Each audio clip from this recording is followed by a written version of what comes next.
Hello and welcome to the Here For You podcast. In this podcast we explore topics of psychology, philosophy, mental health and therapy, as well as the intersections between these disciplines. If you'd like to support the show, please visit the Patreon page. The link for this can be found in the show notes of the podcast. Also stick around to the end of the podcast to hear about more details of workshops, different ways you can support, and upcoming shows as well. Have a good listen.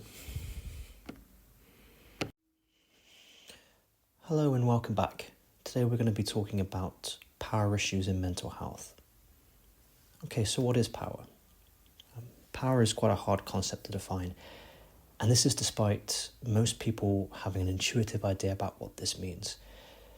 I think if you were to ask most people what power is, they might struggle to give a succinct answer, but they would have an idea about what power is and what it means in their lives, and what it means abstractly as well. As a broad definition, perhaps the best we come up with is that power is an ability to act or do. There is questions around power, so one of the big questions is whether power is a limited resource, whether it is something that by necessity, if I have power, does that take from other people? Or is it something that is an unlimited resource where power can be unlimited in its scope? Another controversial question is power fixed or fluid?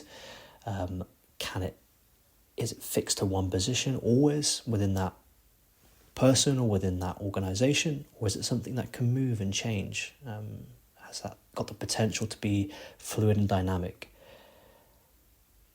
All this put aside, perhaps the best way to understand power is through the different ways in which it operates within the world.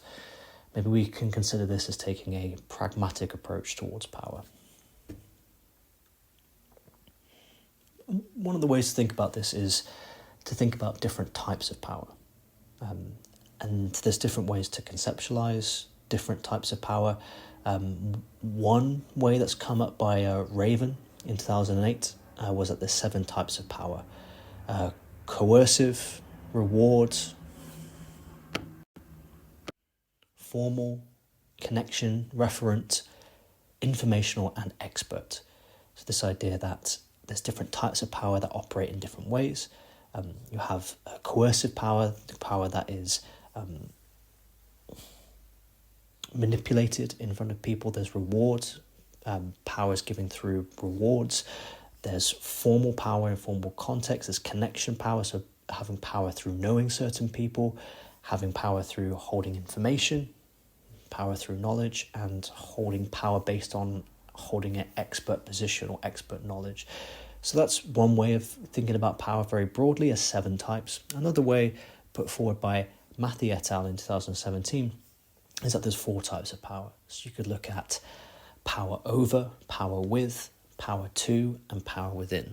So this idea of power over being having power over people or over resources, power with, shared power between people, power to, empowerment, empowering other people to do things, and power within to describe personal power that might be held within the person.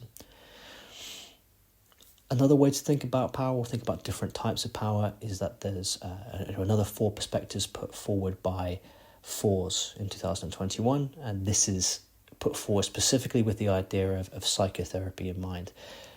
Those 4 perspectives are professional power, transferential power, social political power, and bureaucratic power. So the professional power that the therapist holds, the transferential power based off of the transference within a therapeutic relationship, being controlled perhaps or holding the power within the professional in that context, the social political power that may be held or represented to be held by the therapist in the wider social political context, and the bureaucratic power in terms of psychotherapy that may be conducted within an organization, how that organization holds power and may be holding power over clients or from therapists and senior therapists within that organization. And these different ways to conceptualize power are by no means not mutually inclusive. They can very much hold different conceptions that we've spoken about and taking these together. Okay, so that's thinking a little bit about what power is, what power could be, and different types of power. Now, let's think about the sort of impact that power may have in the context of mental health. So some theories really place power as central to the cause of psychological distress. Two examples of this are the Power Threat Meaning Framework by Johnson and Boyle, 2018, and largely the work of David Schmale in 2001. These theories really place the impact of power and how power operates within society as central to understanding psychological distress.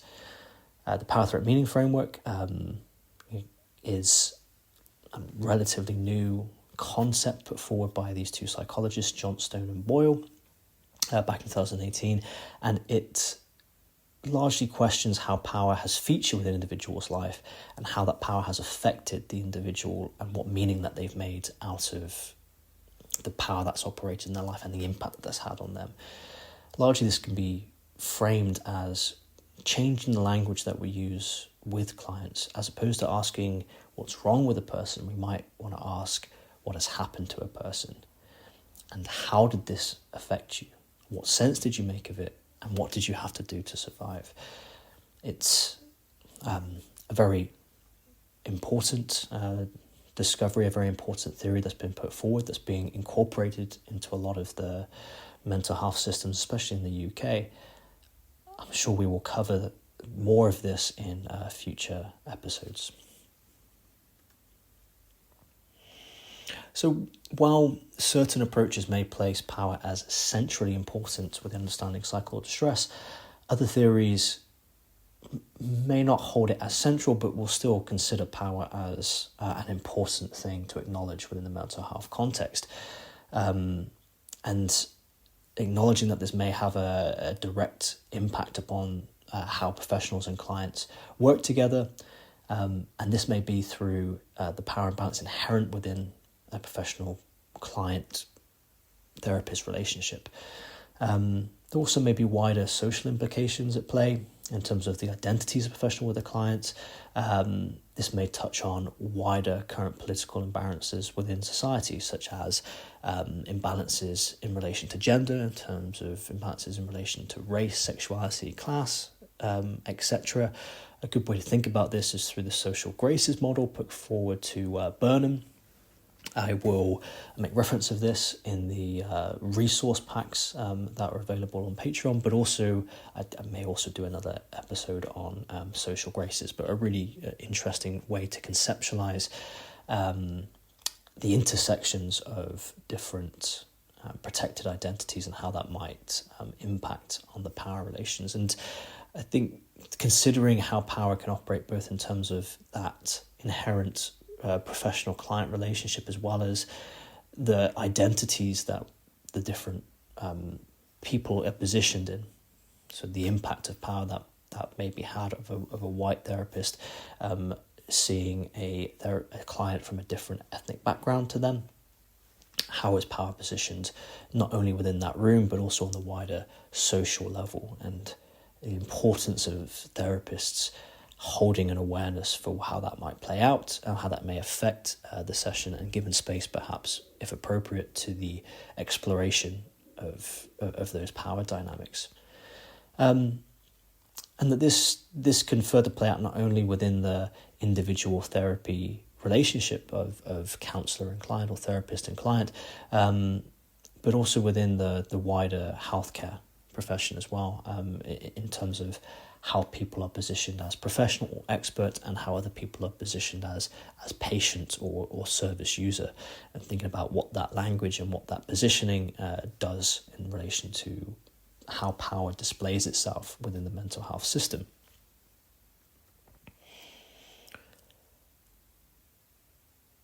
Okay, and in terms of the impact, Schmale mentioned earlier, but also Foucault, an important thinker in the late, the mid to late 20th century, have critiqued therapy quite heavily for not adequately addressing power imbalances within therapy, but also power imbalances within wider society.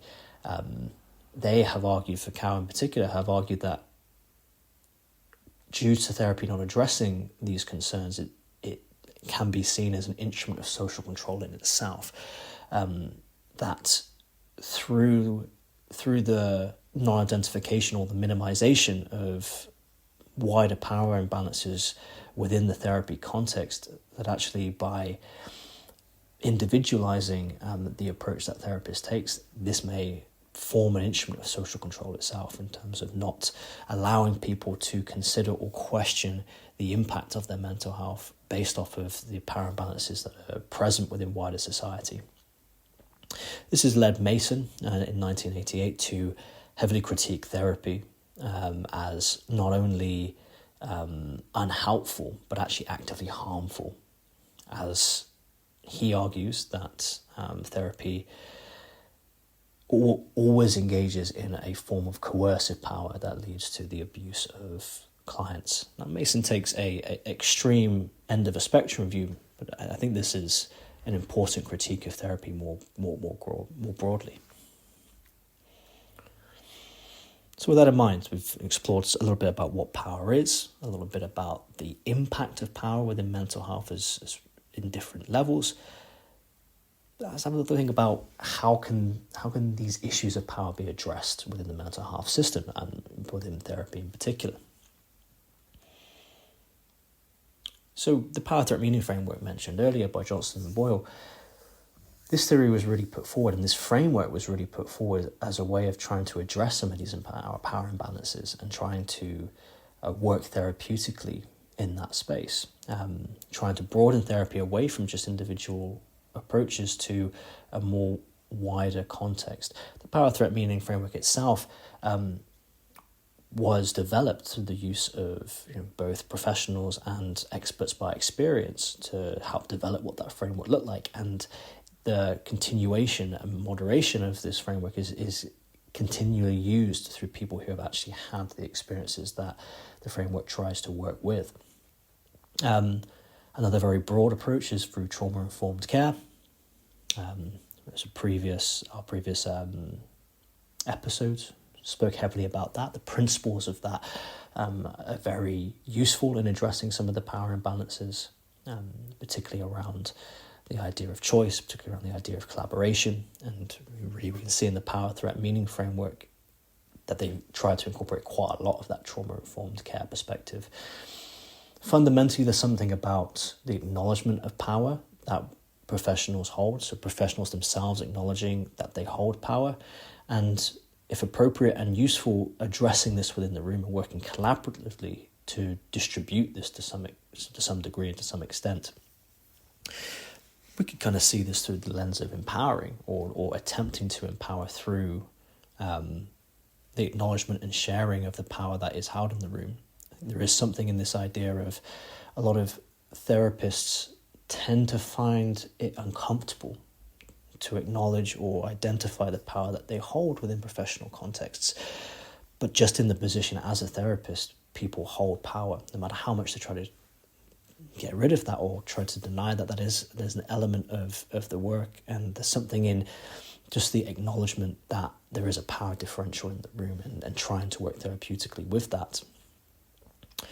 It's the idea of engaging in wider social action with that power that therapists may hold, both within the therapy context, but also perhaps within society, in terms of the professional position and the education that may be required to be a therapist may hold social weight and social value. It may hold that expert and informational power that we talked about earlier. And that actually, there's a potential way of engaging in positive power here through social action, through wider social campaigns that may help to largely address some of the power balances, or at least try to do something to disperse power within society. And I think this sort of raises a point of positive power, that actually power is not just something that has a negative connotation. Actually, if power is used positively, constructively, it can be really useful for people to hold power, for people to engage with the concept of power.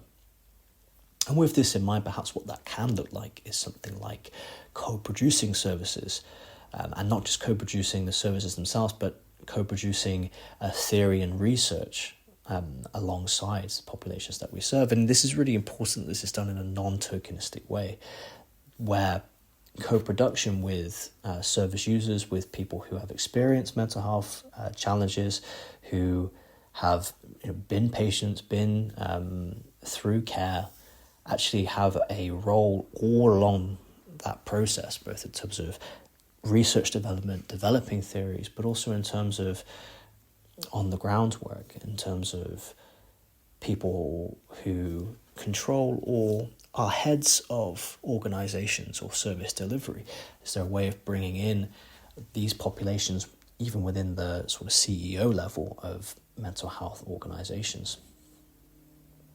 I think there's also something about thinking about the status of power.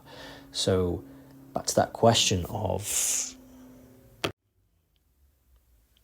is power a limited resource? And if not, why is it framed this way? If power isn't a limited resource and it's unlimited, what might be the reason for framing power as a limited resource? Is that serving certain members of society, certain ideologies perhaps? I think being aware of this concept and being critical of that. Okay, so in conclusion, today we've sort of discussed that actually power is a complex concept with different ways of understanding it and different aspects of that. I put forward the idea that perhaps the best approach to power is to think of it pragmatically, to think about how it operates within society, how it operates within therapy or within the mental health context. And that if we think about it pragmatically rather than getting tied down with exactly what power is or how to think about it, really just thinking about how it is used and how we can address the disadvantages or the problems that raises within mental health and wider social contexts. We've also explored a little bit around how power is positioned differently within different clinical understandings, how some therapeutic approaches and some critiques of therapy as well place power and power imbalances as central in understanding emotional distress and understanding psychological distress, and that others see this in a less central role, although perhaps still important and still in need of consideration. We also need to think about, today we've also explored how power has impacted upon mental health services, how it may play out in a wider mental health service as well as between client and therapist within the room, how it also plays out within larger resources. We spoke a little bit about ways to address that through a trauma-informed lens, through the power threat meaning framework, and through therapists perhaps engaging in social action, acknowledging the power that they have within that context and working positively to empower the people around us, the clients that we work with, other work contexts. Okay, so at the end of the day, I've got some reflective questions to take away. The first one is power a limited resource? I think that came up quite a lot today, and I'd leave that as an open question for people to reflect on. Is it limited? Is it unlimited? Second reflective question is, either way, whether power is a limited resource or an unlimited one, what is the impact that this has on mental health and the mental health context? Last reflective question is, how is power currently being used? And how is this being used across the various mental health systems that are in place? This can be a reflection on your own personal experience. This can be a reflection on wider social impact. But yeah, these are the reflective questions. I'd love to hear about them. Do make a comment on Patreon, or if you're watching the video on YouTube, do make a comment in the section below. And yeah, I'd love to hear what your feedback is. Thank you. Thank you for listening to the show today. If you're interested in supporting the show, please do visit the Patreon link in the show description. There's various different packages involved in the Patreon page, right from just supporting the show to further access to additional resources and access to workshops. You can also visit us on the website hereforyoucounselling.com. That's hereforyoucounselling.com. Again, a link within the show description. If you'd like to book onto additional workshops, there's also a link to the Eventbrite page in the show description. There's a variety of in-depth discussions around lots of the topics that we talk about in the show today. Thank you for listening. Hope you've enjoyed the show.